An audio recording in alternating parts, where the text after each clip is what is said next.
Cristo, nome doce de Jesus. O apóstolo Paulo, nas suas cartas, ele declara, anuncia, escreve o nome de Jesus em todos os versos das suas cartas. E nós só seremos protegidos se o nome de Jesus estiver em nós, em nossos lábios, em nossa mente, em nosso coração, e aí seremos protegidos e de fato teremos paz e equilíbrio emocional, espiritual, e o nosso corpo agradece, porque quando a cabeça não pensa, o corpo padece. Meus irmãos, eu vim de Pau Amarelo, fui deixar minha esposa na casa do meu sogro, que é idoso, minha sogra também é idosa, e ela tem cuidado deles, mas no caminho, o que me chamou a atenção foi que a lua foi comigo, em todas as ruas, na principal e nas paralelas, por onde eu passei, a lua me acompanhou. E eu, vindo de Pau Amarelo, pela via litorânea, lá estava a lua, inteira. E entrei em Rio Doce, cortei Rio Doce para chegar em Maranguape, e chegando aqui, o que vejo? A lua,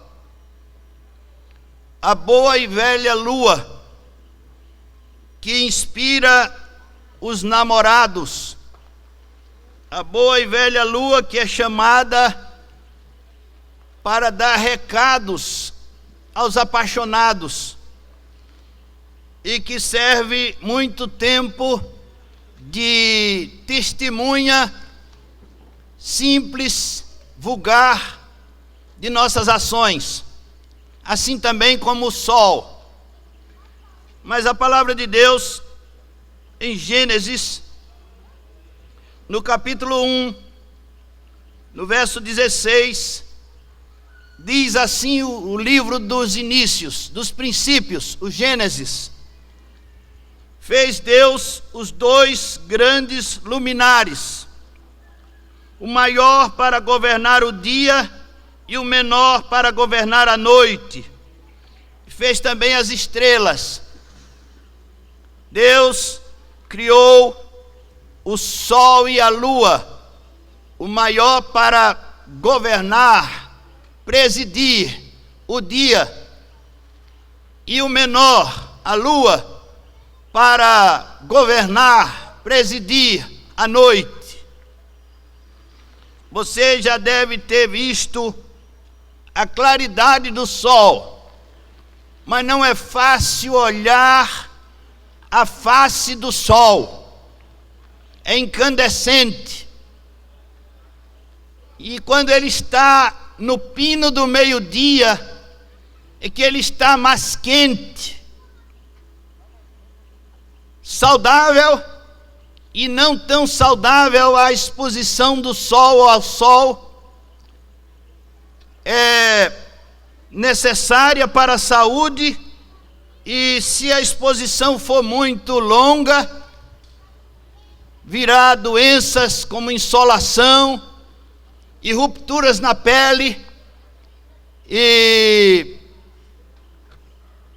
precisaremos de hidratação imediatamente, porque o sol é uma bola de fogo criada por Deus para manter a vida na terra. Nós somos mantidos pelo brilho do sol, e à noite a lua nos acalenta e nos ilumina. Mas eu não estou aqui para falar-lhes da lua nem do sol, e sim do Criador do sol e da lua. Deus que fez o céu e a terra. Como diz o salmista no capítulo 19, os céus proclamam a glória de Deus e o firmamento anuncia as obras da sua mão. Deus criou todas as coisas para revelar a si mesmo, para que você veja a criação de Deus e seja salvo. O objetivo do sol não é apenas de saudar, ou de rejuvenescer, ou de envelhecer, ou de criar, ou de manter a vida na terra. As plantas, os animais, todos recebem a vida do sol. Mas o propósito maior do sol e da lua, senhoras e senhores, é apresentar Deus. São testemunhas do eterno. Maior que o sol, maior que a lua, é o Senhor Jesus. É o Senhor Deus, nosso Pai, que está nos céus, que está nos vendo, todos nós, todas as suas criaturas. Deus tem nos olhado e nos observado, assim como o sol que observa o Oriente e o Ocidente, o dia e a noite, com tanto poder, com tanta energia. O Deus eterno, Criador do sol, nos observa, nos vê, e é dele a vida que vem para nós. É nele que nos mantemos, é nele que nos movemos, disse o apóstolo Paulo, falando aos atenienses. É nele que nos movemos, é nele que nos mantemos, em Deus. O Senhor Jesus disse também: eu sou a luz do mundo. Eu sou a luz do mundo. E no capítulo 22, no verso 5 do Apocalipse de João, o Apocalipse de Jesus, escrito por João, nós lemos no verso 5: então já não haverá mais noite, nem precisam eles de luz de candeia, nem da luz do sol, porque o Senhor Deus brilhará sobre eles, e reinarão pelos séculos dos séculos. O Senhor Deus brilhará sobre eles. O Senhor Deus brilhará sobre todo aquele que recebeu Jesus como a luz do mundo. Jesus é a luz do mundo. Em que sentido João diz que Deus é luz? E Jesus diz de si mesmo: eu sou a luz do mundo. Qual é o sentido? São dois. Primeiro é que Deus é santo, é puro. É o Deus eterno que não tem nele trevas nenhumas. Trevas algumas podem ser vistas em Deus. Ele é santo, ele é puro. Esse é o sentido. O pecado não contaminou o Senhor Jesus quando ele esteve entre nós. Ele veio, encarnou e habitou entre nós. E aqui ele não foi contaminado pelo pecado, porque ele é luz. Ele é luz. Nele não há trevas. Mas também, senhoras e senhores, ele se revela. Ele se revela, ele não se esconde. Nenhum homem, nenhuma mulher, nenhuma pessoa nessa terra que já passou por aqui pode dizer que não viu a glória de Deus, porque o sol manifesta a glória de Deus, a lua manifesta a glória de Deus, a vida nessa terra manifesta a glória de Deus. E vejam, meus irmãos, meus amigos, que bastaram 4 meses de confinamento para pensarmos, para refletirmos sobre Deus, para vermos a nossa necessidade, para pensarmos em Deus. Logo no começo, a visão que nós tivemos é que estamos vivendo dias apocalípticos, dias dos últimos dias, tempo dos últimos dias. Essa pandemia que contaminou o mundo inteiro, todos os países, ou quase todos os países da face da terra foram contaminados, ou pelas notícias de morte, de confinamento, e pelas mortes, e pelas curas também. E nós, que todo o planeta já sabe que haverá um fim. No homem, no coração do homem, há um entendimento da eternidade, há um entendimento do Kairos, que é o tempo de Deus, e há um entendimento do Cronos. Na nossa mente, no nosso coração, foi colocado por Deus como um chip racional, que diz que um dia terminará tudo. E é assim com cada um de nós. E é assim também com o sistema solar. E é assim com o universo criado por Deus. Tudo criado terá fim. Nada é eterno. Isto nós sabemos. Quem de pequeno não foi, de velho não escapa, já diz o nosso ditado popular. Todos um dia compareceremos diante do Altíssimo, diante do Criador dos céus e da terra. Por isso precisamos refletir, por isso precisamos pensar. E quando olharmos para o sol, quando virmos o sol na sua maior quintura, pensemos, lembremos que maior do que o sol é o seu Criador, o Criador dos céus e da terra.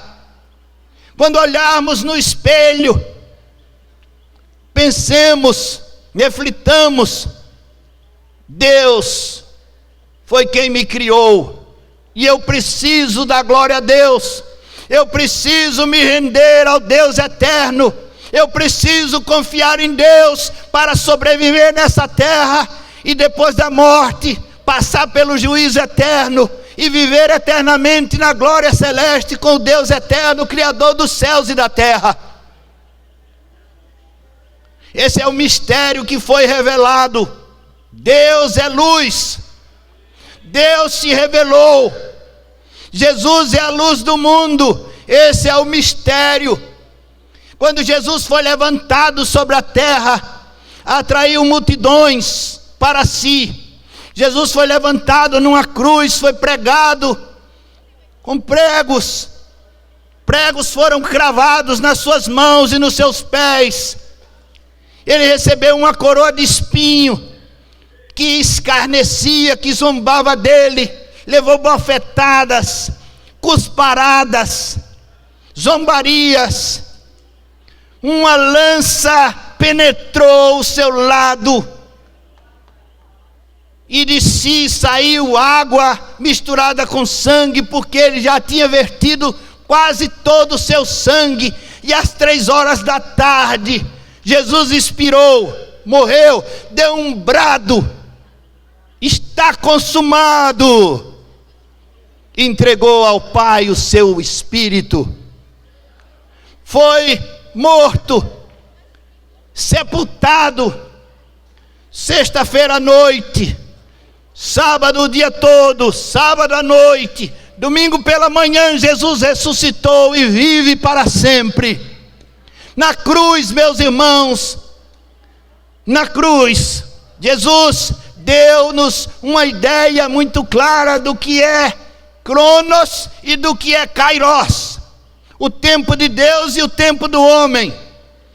Nós temos relógio, ou quase ninguém tem mais relógio hoje, temos celulares que nos dizem as horas, mas no tempo de Deus as horas aqui não funcionam.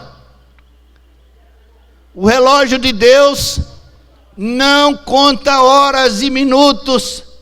1000 anos para o Senhor é como um dia, e um dia para o Senhor é como 1000 anos. O tempo de Deus é diferente do tempo do homem, do nosso tempo. Kairos é o tempo de Deus, Cronos é o tempo dos homens nessa terra. Tempo limitado, o tempo de Deus é ilimitado.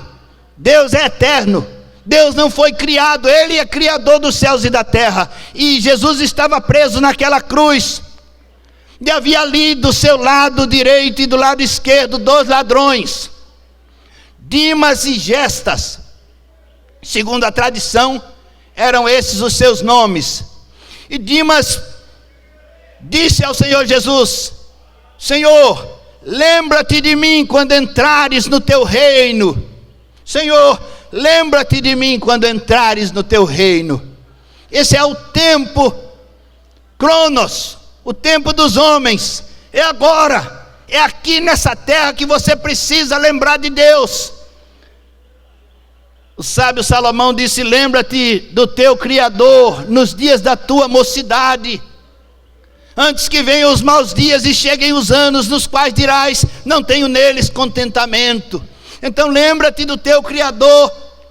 E aquele homem na cruz, o Dimas, disse: Senhor, lembra-te de mim quando entrares no teu reino. Esse é o tempo aceitável, esse é o tempo dos homens. Buscai o Senhor enquanto se pode achar, invocai-o enquanto está perto. É o que diz a palavra de Deus. Deixe o ímpio o seu caminho mau e converta-se ao Senhor. Deus terá misericórdia. Deus é rico em misericórdia. E aí Jesus, falando no tempo de Deus, falando no Kairos, ele diz àquele ladrão na cruz: hoje mesmo estarás comigo no paraíso. Esse é o tempo de Deus. Hoje é o tempo de Deus, porque no tempo de Deus não existe ontem ou amanhã, é só hoje. Por isso hoje estarás comigo no paraíso, disse Jesus. E os irmãos sabem, nós sabemos que Jesus passou ainda nessa terra depois que foi ressuscitado dos mortos. Jesus passou 40 dias nessa terra, e Jesus juntou seus discípulos, e Jesus deu ordem aos seus discípulos, e Jesus empoderou seus discípulos. E Jesus subiu ao céu para que o Espírito Santo viesse no dia de Pentecostes, 50 dias depois da Páscoa, 50 dias depois de Jesus morrer, veio o Espírito Santo para substituir Jesus, que é o próprio Jesus em espírito, está entre nós. Aí Jesus passou 40 dias aqui nessa terra e deu ordens aos homens, aos seus discípulos, à sua igreja. E é por isso que nós estamos aqui. Mas aquele ladrão na cruz, Jesus disse: hoje mesmo estarás. E ele disse: não estarás sozinho. Jesus não disse: hoje estarás lá e vai me esperar, daqui a 40 dias eu chego. Jesus disse: hoje estarás comigo no paraíso. Porque para Deus não existe Cronos, existe Kairos. Mas Deus, meus irmãos, fez uma abertura, abriu uma porta entre o Cronos e o Kairos, uma porta eterna, que se chama Jesus. Jesus disse: eu sou a porta. Deus abriu uma porta entre o Cronos e o Kairos, é Jesus. O Verbo se fez carne e habitou entre nós, cheio de graça e de verdade, e vimos a sua glória como a glória do unigênito do Pai. Para vivermos com o Senhor, precisamos responder algumas perguntas. Precisamos responder algumas perguntas que são perguntas que servem para equilibrar o nosso emocional. Primeira pergunta: quem sou eu? Quem sou eu? E a palavra de Deus nos diz: eu sou criatura de Deus. Quem sou eu? A palavra de Deus nos diz: eu sou maravilhosamente criado por Deus, corpo, alma e espírito. Quem sou eu? Por que eu estou aqui? Por que eu estou aqui? Eu devo responder essa pergunta.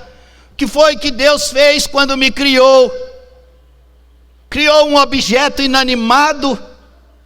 Criou uma coisa para ser usada por Ele ou pelo inimigo, o Satanás? Foi para isso que Deus nos criou?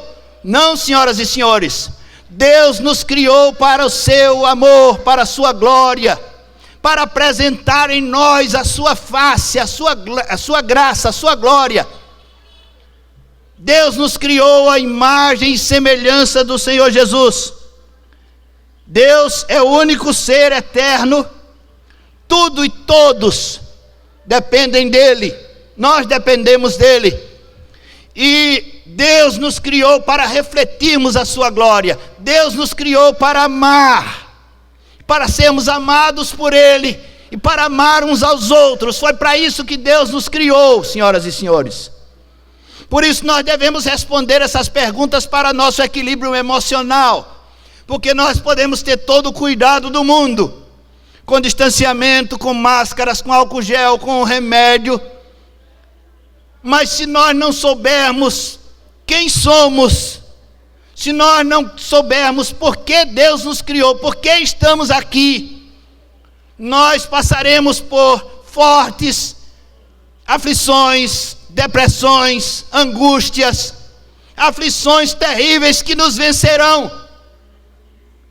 Mas quando nós conhecemos a razão da nossa existência, para glorificar o eterno, para sermos espelho da glória de Deus, para espalharmos a glória de Deus, foi para isso que Deus nos criou. Aí nós, como disse Jesus: no mundo tereis aflições, mas tende bom ânimo, eu venci o mundo.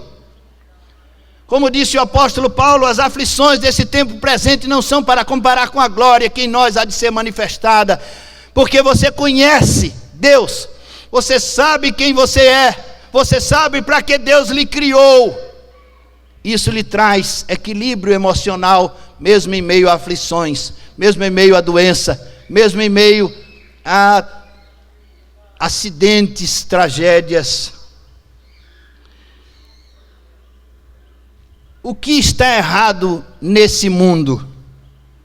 O que está errado nesse mundo? É uma outra pergunta que você deve responder, tentar responder, pensar o mundo, pensar a vida e ver que tem alguma coisa errada. Não era para ser assim.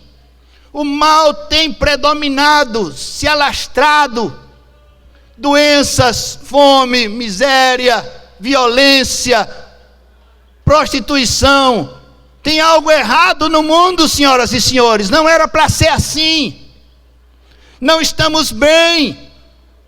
Precisamos parar e pensar. Não podemos ficar num barco à deriva, num barco furado, assentados no convés. Precisamos perceber que há algo errado. Quando nós percebemos antecipadamente uma doença, há a chance maior de cura. Mas quando nós não queremos saber, não queremos ver, a doença vai se alastrar. Eu tenho um tio, grande homem. Ele veio para o evangelho na dor, no sofrimento. E eu digo a ele: tio, o que será do seu irmão? Ele diz: ele é como eu, só virá na dor. Ele tinha uma doença terrível, mas ele não disse a ninguém, para não fazer medo à família, para não amedrontar os filhos. Guardou a doença, e era um câncer na próstata. E quando ele foi dar conta, quando ele foi para o médico, já estava muito séria a doença. E hoje ele está com metástase, está nos últimos dias. A doença não tem mais cura, humanamente falando. Se você descobre uma enfermidade antecipadamente, no começo, você pode cuidar. Mas se você vai deixando, nem todos têm a chance que aquele ladrão na cruz teve, senhoras e senhores. Aquele ladrão na cruz, no seu último momento de vida, no seu último suspiro, disse: Senhor, lembra-te de mim quando entrares no teu reino. Nem todos terão essa chance. Não deixe para a última hora. Viva com Deus, agora, aqui. E não tenha medo de um dia partir. Não tenha medo de um dia partir. Viva com Deus, agora e aqui. E o Senhor Jesus disse: hoje mesmo estarás comigo no paraíso. Mas tem algo errado nesse mundo.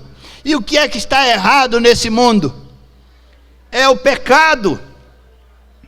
O pecado que assola a humanidade, que é uma doença pior do que a lepra, pior do que o câncer, pior do que a AIDS, pior do que o ebola, do que a febre amarela, pior do que a varíola, a poliomielite, a tuberculose. Tem várias doenças que foram terríveis, algumas já estão erradicadas, mas o pecado a todas suplanta. O pecado é o gerador de todas as doenças, o pecado é o gerador de todos os males, o pecado é o gerador de toda a violência. O pecado é o mal que opera no homem. E a palavra de Deus nos diz que todos pecaram e destituídos estão da glória de Deus. Todos pecaram. Destituídos estão da glória de Deus. A palavra de Deus também diz que o salário do pecado é a morte. O salário do pecado é a morte, mas o dom gratuito de Deus é a vida eterna em Cristo Jesus nosso Senhor. Então, senhoras e senhores, atentem bem, tem algo errado. Tem algo errado. Não precisa de um crente dizer isso para que você veja. Não precisa de um crente dizer isso, da igreja dizer isso. Não precisa nem ler na Bíblia. Se você não quiser, não tiver uma Bíblia, nem precisa ler na Bíblia. O mundo já apresenta o mal que aí está. E o mal é irremediável. Só o sangue de Jesus Cristo nos purifica de todo pecado. Nessa terra não há remédio para o pecado, senhoras e senhores. Não adianta. Tem gente que brinca dizendo: quando eu vir um crente subir no dia do arrebatamento, eu vou agarrar o pé dele e vou subir com ele. Quando a minha mãe for, a minha mãe não vai me deixar aqui. Eu fui uma pessoa boa. Não pense que é assim. A Bíblia diz que não é assim.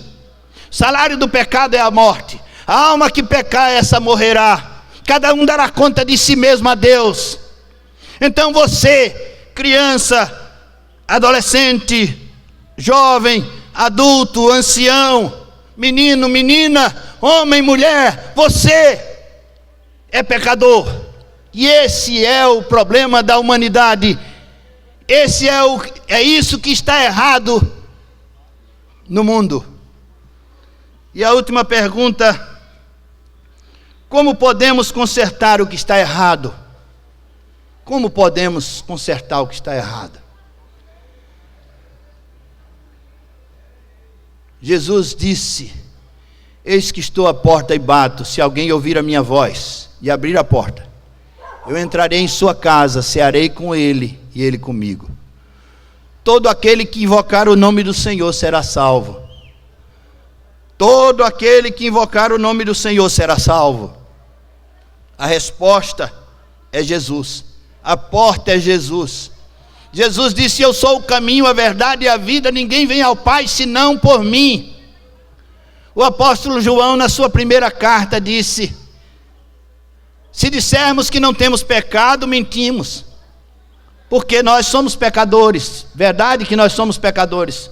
Mas se confessarmos os nossos pecados, Ele é fiel e justo para nos perdoar os pecados e nos purificar de toda injustiça.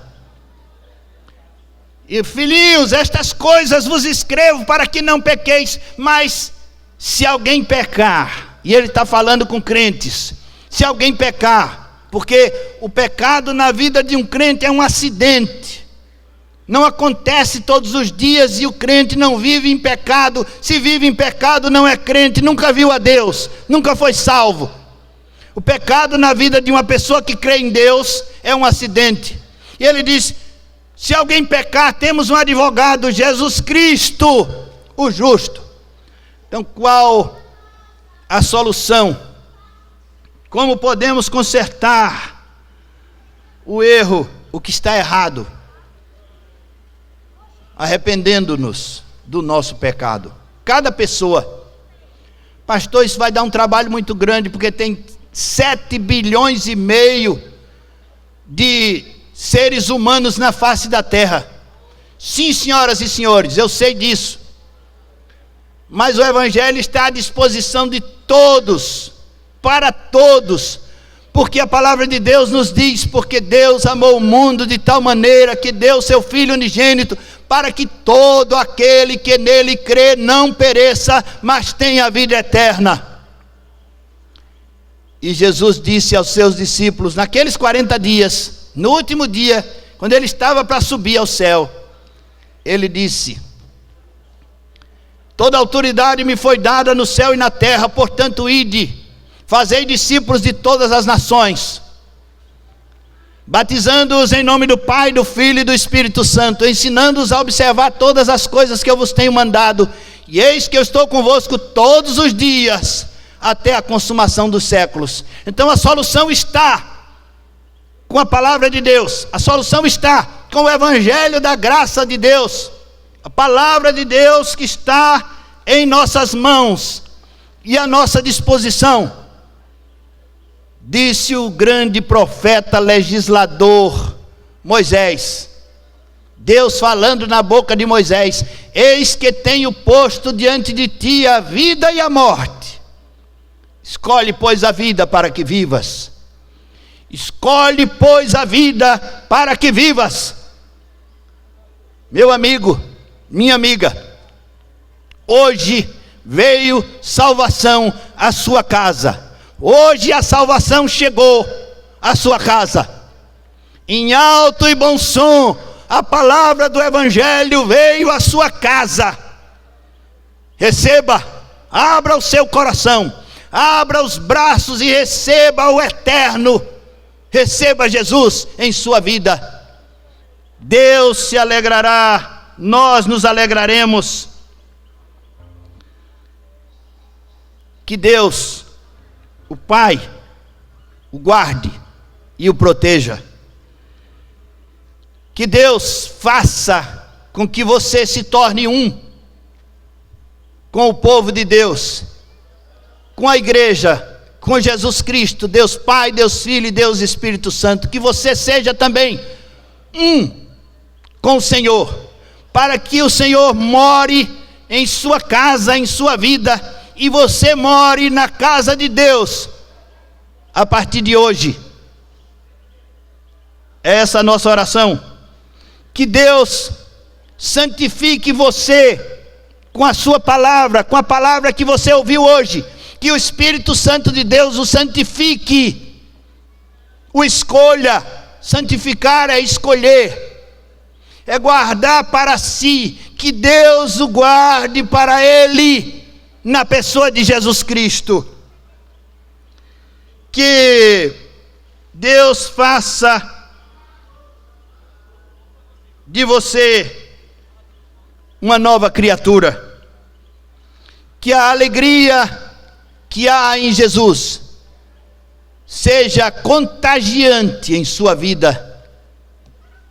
Abra a sua casa, receba Jesus. Abra o seu coração, receba Jesus.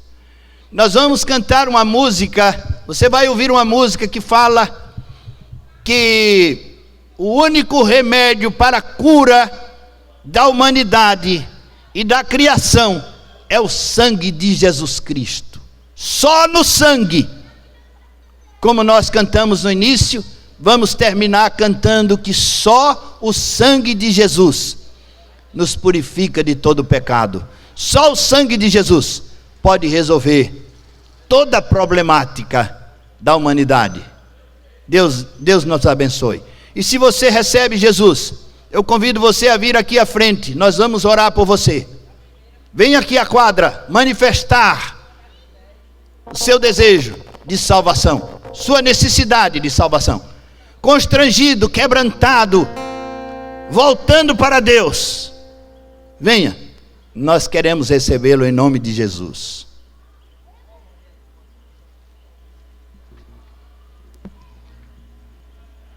Só tirar esse negócio.